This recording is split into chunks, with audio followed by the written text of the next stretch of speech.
Hello, anointed and appointed writers. I can't wait for you to meet my next guest. Abigail Brown is launching her first book in just a matter of weeks. So I don't even have a copy to show you right now, but I have already ordered my copy and I can't wait for it to arrive. The name of Abigail's book is Unstuck, and it chronicles her journey living with dystonia. You can find out the details in the book, but the basic thing that you need to know right now is that anything is possible, that you can write a book. And Abigail has written a book with just her left thumb. Welcome, Abigail Brown. Hello, Nika. How are you doing? I'm doing just great. I'm so glad to have you on the podcast today. I know you want to talk about your book, so tell us all about it. Well, first, Nika, thank you for the opportunity to share some of my writing journey with your audience. My book, Unstuck, Moving from Resentment to Resilience While Living with Dystonia, is what God put on my heart to share through my personal journey with Him. I want those who feel unseen and unknown to read my book and see that they are not alone. This is a book I wish I could have read when I was growing up with dystonia. I wrote Unstuck for the person living each and every day with dystonia or any other kind of disability that can cause people to feel stuck, to help them remember that God is good, even when some days aren't. My desire for this book is to get it into the hands of every person who lives with dystonia or any other chronic illness. It was in the fall of 2021 when the concept of Unstuck started to take shape. Unstuck is an acronym I created. My book coach and I tweaked it and polished it, and each statement is the chapter title of the book. Chapter 1 is Untangle the Patterns of Blame. Chapter 2 is Notice the Blessings God has Given You. Chapter 3 is Speak Truth to Yourself. Chapter 4 is Transform Your Thinking. Chapter 5 is Understanding God is with Me. Chapter 6 is Crush Comparison and Complaining.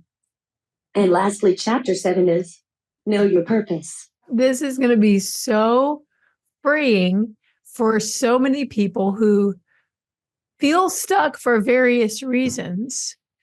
Also, those who are using a voice device like the one you're using, an AAC. And I hope that everyone can experience here on the podcast that you can communicate. And there is a whole population of people who can communicate with an AAC device. It may take them a little more time to type it out, or they may have to have a little bit of a head start to get questions for a podcast ahead of time like this that I've prepared for you.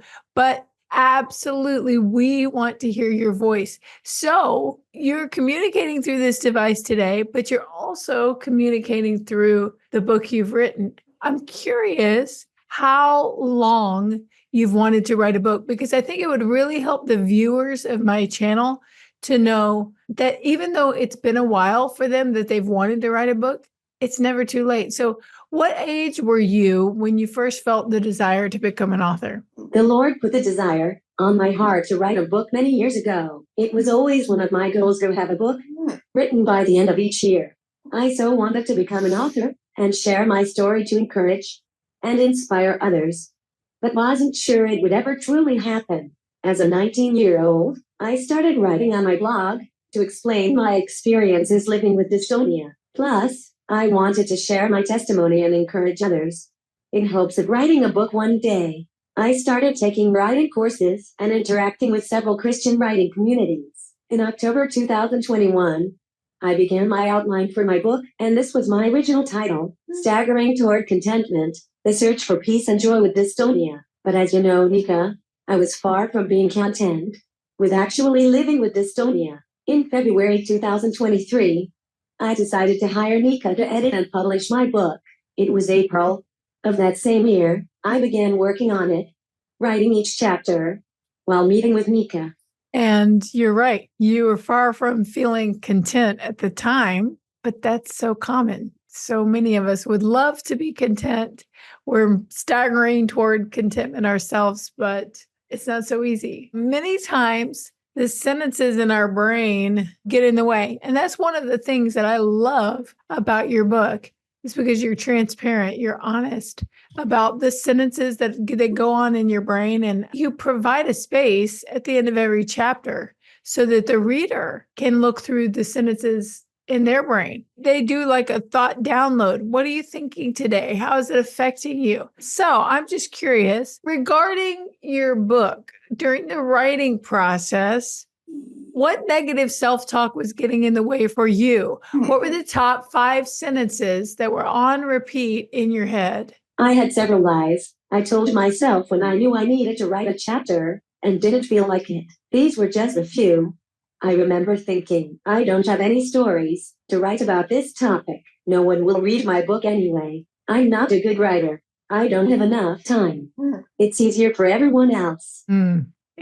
Almost exactly the same sentences that are in the viewers' brains right now. Everyone who's watching this or anyone who's listening to it on the podcast, it's so easy for these lies to creep in that nobody wants to read it, that, I don't have enough time, all of that.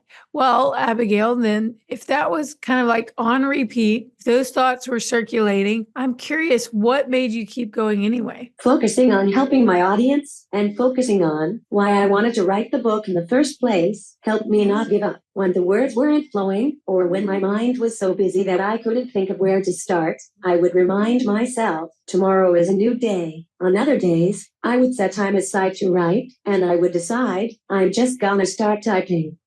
Each time I would do it and get something typed out. In the end, I just needed to focus on what the Lord had called me to do. And remember that God is bigger than my book. Listening to worship music, Bible teachings, and inspiring podcasts kept my focus on Jesus and helped me keep going. At times, when I was struggling to type about a certain topic, God would bring me into a situation that directly related to the chapter.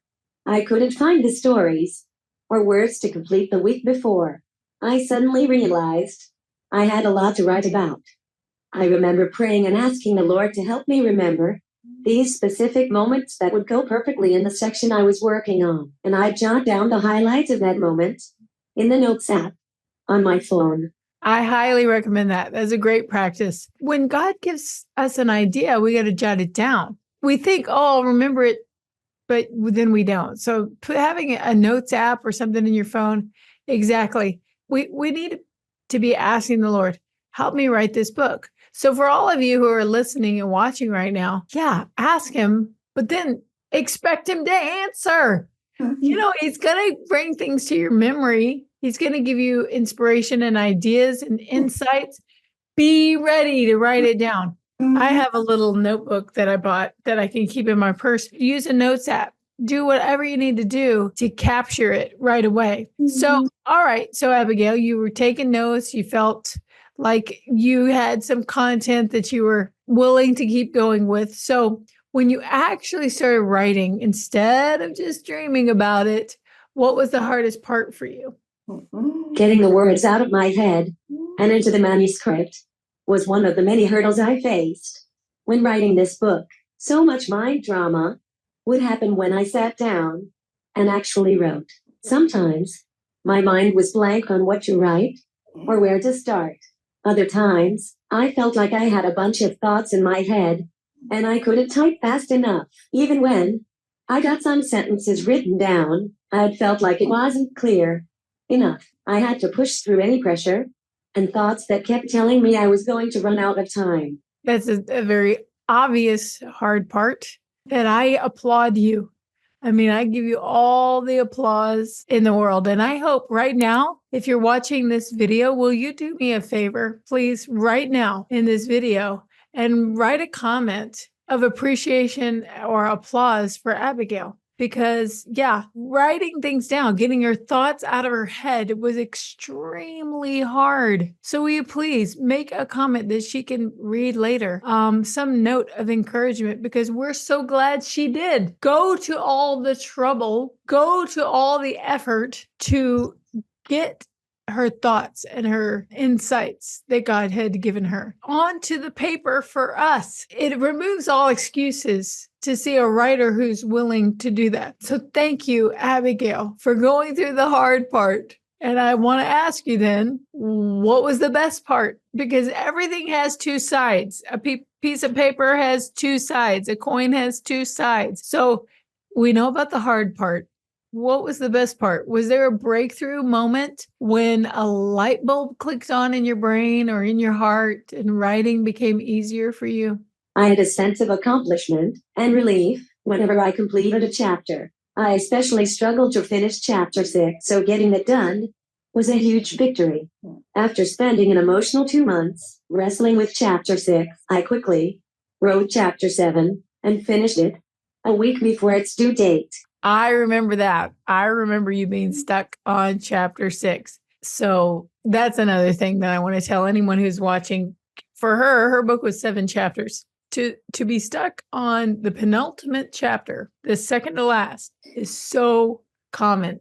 It is so common. No matter how many chapters you have, the second to last, or right about there, is so easy to get stuck on. So Abigail just did what many people do. And it's like coming so close to the end. And you're just like, is this really happening? You got to push through.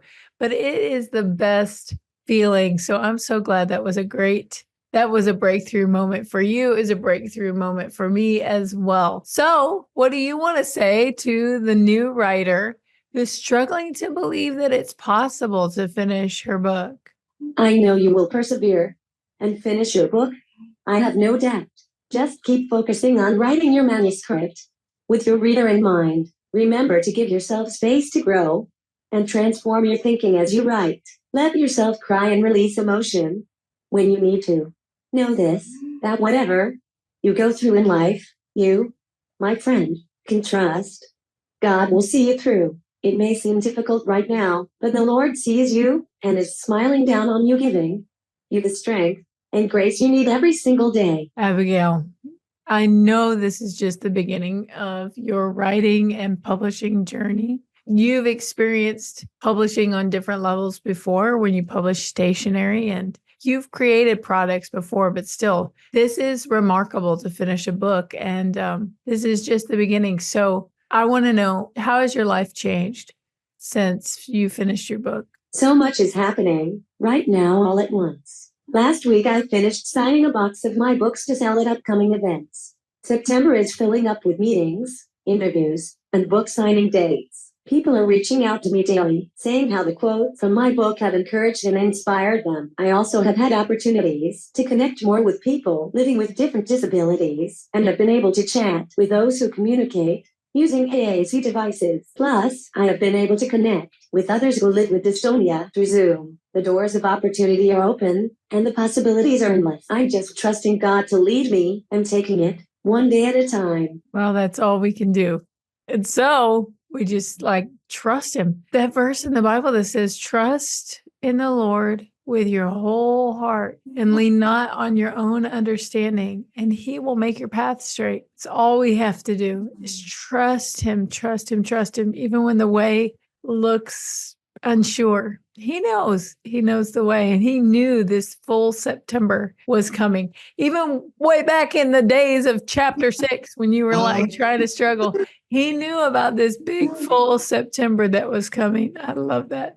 So, Abigail, one of my favorite parts is your gorgeous book cover. Tell us about your book cover. I wanted my book cover to have movement in it and grab the reader's attention. My cover is one of my abstract paintings I painted in 2016. When I was painting it back then, I didn't know what I'd ever use it for, but I loved how the layers of paint blended together. When I first saw my book cover, I couldn't stop smiling. When I revealed my bright cover on social media, my friends commented on how beautiful and moving it was. They entitled the painting, Hope.